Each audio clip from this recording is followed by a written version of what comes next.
Welcome to Curiosity, the podcast where science meets wonder. Join us as we explore the fascinating, the innovative, and the unexpected, from the secrets of the cosmos to the marvels of everyday life. Each episode takes you on a journey to uncover the knowledge and stories that fuel our endless quest for understanding. Let your curiosity guide you. Rome, the rise, reign, and resilience of an eternal legacy.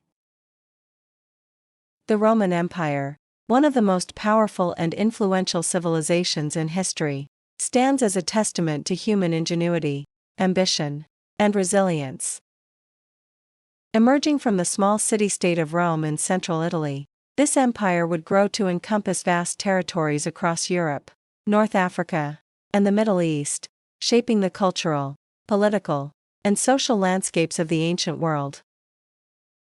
Understanding its rise begins with the story of its foundation, the Republic's evolution, and the transformative forces that led to the birth of the empire. The mythic origins of Rome trace back to the story of Romulus and Remus, twin brothers said to be raised by a she-wolf after being abandoned as infants. Romulus, according to legend, became the city's founder in 753 BCE, establishing a settlement that would grow from humble beginnings to global dominance. While the tale is steeped in mythology, archaeological evidence suggests that Rome did indeed begin as a small collection of settlements on the Palatine Hill near the Tiber River. These early communities laid the groundwork for a society that would become known for its organization, discipline, and adaptability. By the late 6th century BCE, Rome had transitioned from monarchy to a republic, a system of government where power was shared among elected officials and institutions. This shift was significant, as it allowed Rome to incorporate a balance of power that limited authoritarian rule while fostering a sense of civic duty among its citizens. The Republic became a fertile ground for political innovation, with institutions like the Senate and assemblies guiding decision-making processes. At its core, the Republic valued a unique blend of aristocratic and popular governance, which would serve as an enduring model for future civilizations. Rome's military strength played a crucial role in its expansion and consolidation of power. The Roman legions, known for their discipline, strategic acumen, and engineering skills, were the backbone of the Republic's territorial ambitions. Early conflicts with neighboring city-states and tribes in the Italian peninsula honed the military's effectiveness, setting the stage for broader conquests. The Punic Wars, a series of protracted conflicts with the powerful North African city of Carthage, marked a turning point. The ultimate Roman victory, particularly under the leadership of figures like Scipio Africanus, secured dominance over the western Mediterranean, opening the door to further expansion into Europe and beyond. As Rome grew, so too did the complexities of governing its vast territories. The incorporation of conquered peoples and lands posed challenges, from cultural integration to economic management. Yet, Rome excelled in unifying diverse regions under a common legal and administrative framework. The Roman system of roads, aqueducts, and cities not only facilitated military movements but also enhanced trade, communication, and cultural exchange. Latin, the lingua franca of the empire, became a unifying force, its influence persisting long after the empire's decline. The late Republic was marked by internal strife, as the vast wealth and resources acquired through conquest deepened social and political divisions. The gap between the elite patricians and the common plebeians grew, leading to tensions that manifested in political corruption, populist uprisings, and civil wars. The Gracchi brothers, Tiberius and Gaius, attempted to address these inequalities through reforms, but their efforts met fierce resistance, highlighting the fragility of Rome's republican ideals. This period of turmoil paved the way for the emergence of powerful military leaders who sought to consolidate authority. Figures like Julius Caesar, Pompey, and Crassus formed the first triumvirate, an uneasy alliance that ultimately unraveled into conflict. Caesar's ascent, marked by his audacious crossing of the Rubicon and declaration of Alia Iacta Est, the die is cast, signaled the end of the Republic. His dictatorship, while short-lived, introduced reforms that stabilized Rome but also concentrated power in the hands of one individual. The assassination of Caesar in 44 BCE plunged Rome into another period of chaos, as competing factions vied for control. Out of this power struggle arose Caesar's heir, Octavian, later known as Augustus. His victory over Mark Antony and Cleopatra at the Battle of Actium in 31 BCE solidified his position as Rome's first emperor. With Augustus, the Roman Empire was officially born, ushering in the Pax Romana, a period of relative peace and stability that allowed the empire to flourish. The Roman Empire's early years were marked by consolidation and transformation. Augustus implemented reforms that strengthened central authority, revitalized the economy, and established a professional army. The empire's boundaries expanded further, reaching Britain in the west, the Rhine and Danube rivers in the north, and the deserts of the Middle East in the east. Through a combination of military might, strategic alliances, and infrastructure development, Rome maintained control over its vast territories, creating an era of prosperity that would leave an indelible mark on history.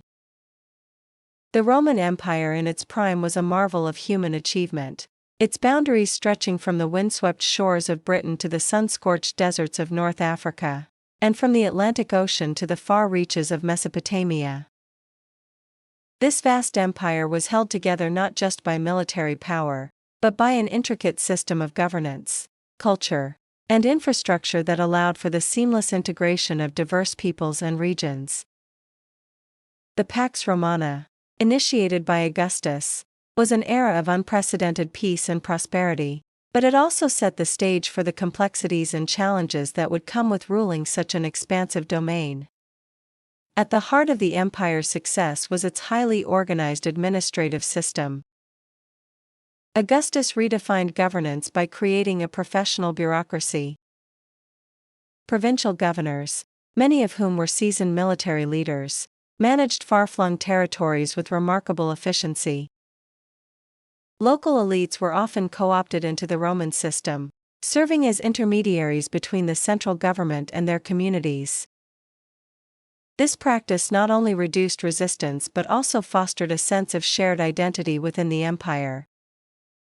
Taxes collected from the provinces funded public works, military campaigns, and the lavish lifestyles of Rome's elite, creating a cycle of economic interdependence that sustained the empire for centuries. Infrastructure was another cornerstone of Rome's power. The empire's vast network of roads, famously described as all leading to Rome, facilitated the movement of armies, goods, and information. These roads, constructed with engineering techniques far ahead of their time, connected even the most remote provinces to the empire's heart. Aqueducts, another marvel of Roman engineering, supplied cities with fresh water, improving public health and enabling urban growth. Amphitheaters, forums, and temples adorned cities, serving as hubs of civic life and reinforcing the cultural cohesion of the empire. Roman architecture, characterized by the use of arches, domes, and concrete, left a legacy that continues to inspire. The cultural influence of Rome was profound, as the empire became a melting pot of traditions, languages, and religions. Latin, the language of administration and law, became a unifying factor, though it coexisted with Greek and other regional languages. Roman law, codified and systematized, set a precedent for legal systems in the Western world. The empire also absorbed and adapted the art, literature, and philosophy of the civilizations it conquered, particularly Greece. This synthesis of cultures created a rich tapestry of intellectual and artistic achievement, evident in works ranging from Virgil's Aeneid to the monumental sculptures and mosaics that adorned Roman cities. Religion in the Roman Empire evolved dramatically over time. Initially centered around traditional Roman gods and rituals, the empire gradually became more religiously diverse. Mystery cults, such as those of Isis and Mithras, gained popularity, offering spiritual experiences that resonated with individuals across the social spectrum. However, the most significant religious transformation came with the rise of Christianity.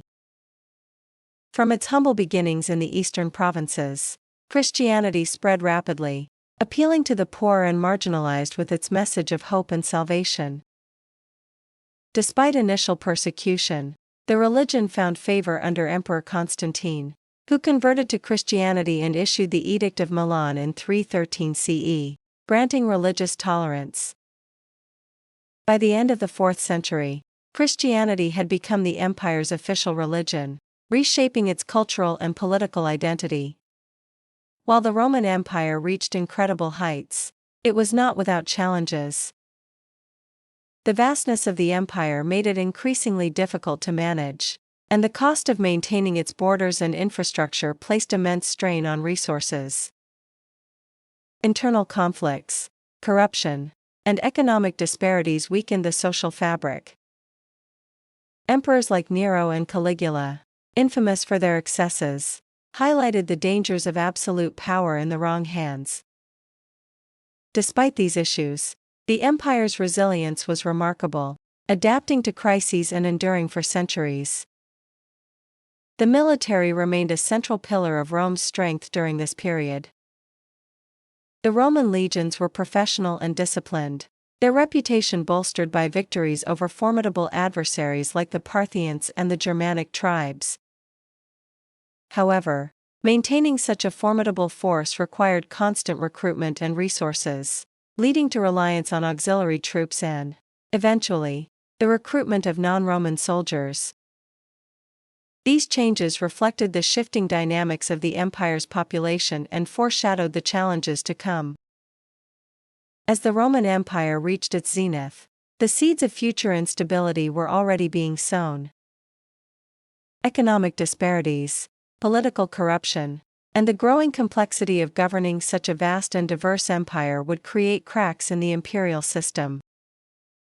Yet, during this golden era, Rome stood as a beacon of power, culture, and innovation, its influence radiating far beyond its borders and leaving an enduring legacy that would shape the world for millennia. The decline of the Roman Empire was not a singular event but a complex process spanning centuries. Despite the grandeur and resilience that had defined its zenith, the empire faced mounting pressures from both within and without. These challenges gradually eroded the foundations of Roman power, leading to its fragmentation and eventual fall in the West, even as the Eastern Empire endured as a beacon of continuity and adaptation. Internal strife played a significant role in weakening the empire. The once stable system of succession became increasingly chaotic, leading to political instability and a succession of weak or corrupt rulers. Emperors often faced assassination, rebellion, or usurpation, with the infamous crisis of the 3rd century serving as a stark example. During this period, the empire fractured into multiple regions ruled by rival claimants to the throne, while external threats capitalized on Rome's disarray. Although Diocletian and Constantine later restored unity and order, the empire's political stability remained fragile. Economic troubles compounded the internal chaos. The vast empire, with its sprawling borders and diverse population, required immense resources to sustain its military and administrative systems. Heavy taxation burdened the lower classes, while inflation and a debased currency undermined the economy. Trade networks, once the lifeblood of the empire, became increasingly disrupted by piracy, invasions, and the empire's inability to maintain its infrastructure. As wealth concentrated in the hands of a privileged elite, the gap between rich and poor widened, eroding social cohesion and trust in the imperial government. The Roman military, once the invincible backbone of the empire, also faced significant challenges. To defend its extensive borders, Rome relied heavily on auxiliary troops and mercenaries, many of whom were recruited from the very barbarian tribes they sought to repel. Over time, these non-Roman forces became integral to the empire's defense, but their loyalty was often questionable. The sack of Rome by Alaric the Visigoth in 410 CE, a symbolic blow to Roman prestige, highlighted the vulnerabilities of relying on external forces. The military's increasing decentralization mirrored the empire's broader fragmentation. Externally, waves of migration and invasion from Germanic tribes, Huns, and other groups posed an existential threat. The movement of the Huns into Europe triggered a domino effect, displacing tribes like the Goths, Vandals, and Franks, who sought refuge or territory within the empire's borders. While Rome had successfully assimilated some barbarian groups, the sheer scale and intensity of these migrations overwhelmed its capacity to adapt. The fall of the Western Roman Empire in 476 CE, marked by the deposition of the last emperor, Romulus Augustulus, by the Germanic chieftain Odoacer, symbolized the end of Roman rule in the West. Meanwhile, the Eastern Roman Empire, known as the Byzantine Empire, emerged as a bastion of continuity. Centered in Constantinople, it preserved Roman traditions while adapting to new realities. The Byzantines maintained a strong military, a stable economy, and a sophisticated administrative system, enabling them to withstand pressures that had toppled the Western Empire. Leaders like Justinian I sought to reclaim lost territories and codify Roman law, leaving a lasting legacy. The Eastern Empire would endure for nearly 1,000 years, serving as a bridge between antiquity and the medieval world. The fall of the Western Roman Empire, however, was not the end of Rome's influence. The legacy of Roman culture, law, engineering, and governance persisted, shaping the foundations of medieval Europe and beyond. The concept of Roman citizenship, the Latin language, and the principles of Roman law continued to inspire new societies and legal systems. Christianity, which had been adopted as the state religion during the empire's later years, became a unifying force across Europe, spreading Roman ideals through its institutions. Rome's decline also marked the beginning of a transformative era. The so-called barbarian tribes that settled within former Roman territories developed their own kingdoms, blending Roman traditions with their own cultures. This fusion gave rise to new political structures, economies, and identities that laid the groundwork for modern Europe. While the Roman Empire as a political entity ceased to exist in the West, its spirit lived on in the institutions and ideas it had cultivated over centuries. The story of the Roman Empire, from its humble beginnings to its monumental rise and eventual decline, remains one of the most compelling narratives in human history. Its achievements in governance, architecture, military strategy, and culture set benchmarks that civilizations have aspired to emulate ever since. The empire's fall reminds us of the fragility of even the most powerful systems, but its enduring legacy speaks to the resilience of human innovation and the timeless impact of shared ideals. The Roman Empire, in many ways, never truly vanished. It evolved, its echoes resonating across time and space, shaping the world we inhabit today.